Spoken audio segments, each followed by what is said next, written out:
Hey everybody, welcome to Friday's lesson. This is just a brief sort of practice with some more work with rhetoric, specifically rhetorical questions, and the work of Olaudah Equiano. So first up, a little bit about our author today. Olaudah Equiano lived a little bit later than most of the works we've studied so far. He actually lived during the time period of the Revolutionary War, from 1745 to 1797. Now, Olaudah Equiano was one of the earliest voices for abolition in both the United States, what would become the United States, and in England. So he was born in Benin and sold into slavery at age 11. He was taken first to the West Indies and then later to Virginia, where he worked at sea. So he worked on a ship. He just kind of did all of the jobs that none of the regular sailors were willing to do. So he was enslaved for 10 years and was able to buy his freedom in his early 20s. After that, he swiftly became a prominent abolitionary voice. Later in his life, he settled in England, where he completely devoted his life to the abolition of slavery and specifically the slave trade. So his two-volume autobiography, The Interesting Narrative of the Life of Olaudah Equiano, raised concerns about the inhumane conditions inherent in slavery on both sides of the Atlantic, both in England and Europe and in the colonies. So due in large part to his efforts and the efforts of his abolitionist friends, the slave trade was abolished in 1807 in England and 1808 in America, although slave ownership would not be abolished until 1833 and 1865 respectively. So Equiano worked really hard to try to do away with as much of the system of slavery as he could. The slave trade is different from slave ownership or kind of the practice of slavery. So the slave trade itself was about, the buying and selling of people, the capture and the sale of hostages, essentially, from African countries, and then selling those hostages in England and America. And so he felt that was the first step to getting rid of slavery in general, was to ensure that there would be no new slaves brought out of Africa.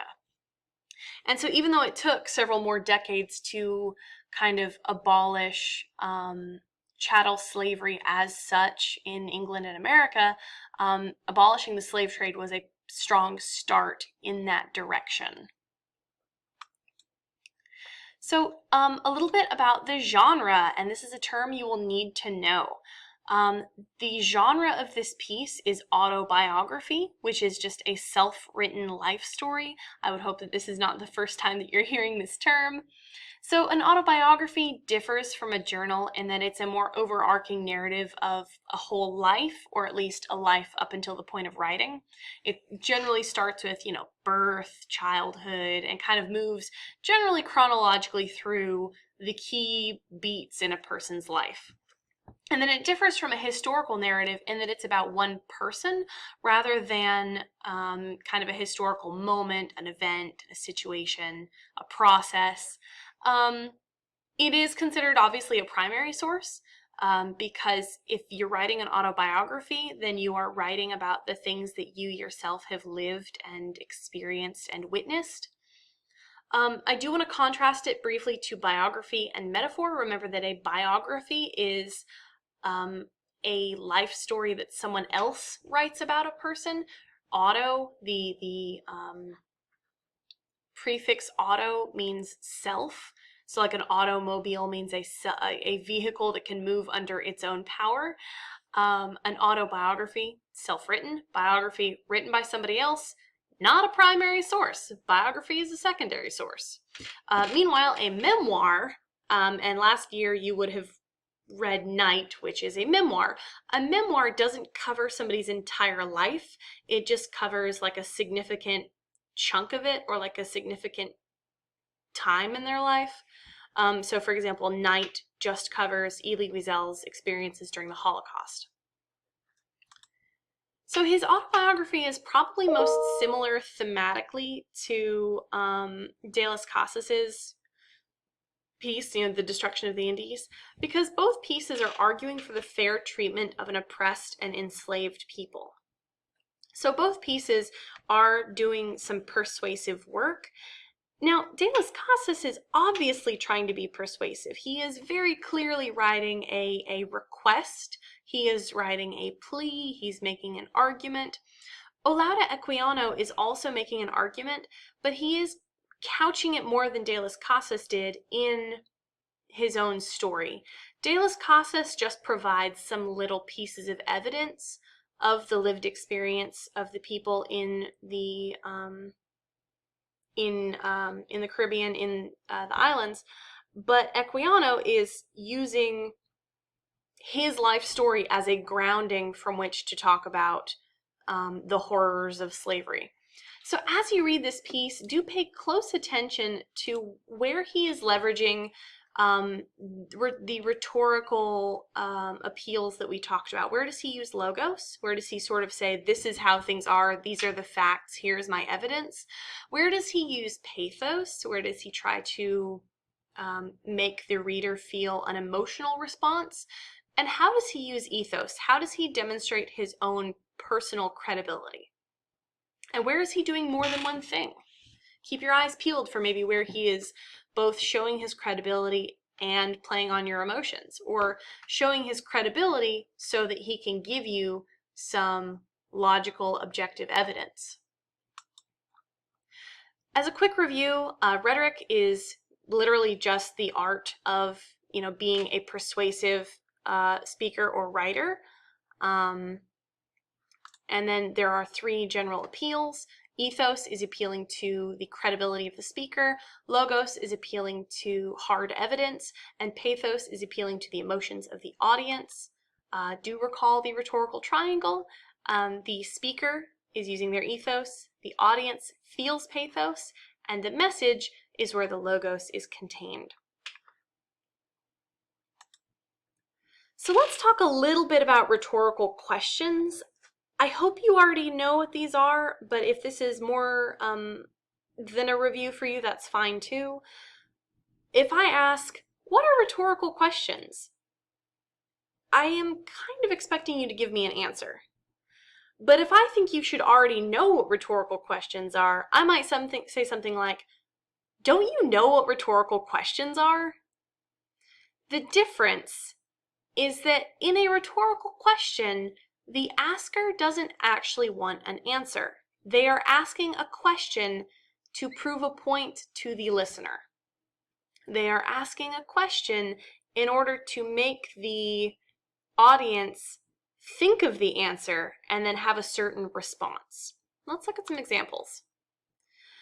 Again, they're used to make a rhetorical or persuasive point. That's why they're called rhetorical questions, because they are a tool in the toolbox of being persuasive.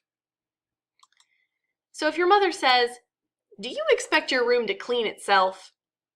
She's really making the declarative statement, your room is not going to clean itself, and also implying that she wants you to clean it. So you can always translate a rhetorical question into a declarative statement. Let's look at another example. If the coach says, are we ever going to win that way? Really, he's making the declarative statement that we are never going to win that way. Or if your teacher says, do you really expect to get A's without studying? What's the declarative statement? The declarative statement is, don't expect to get A's without studying.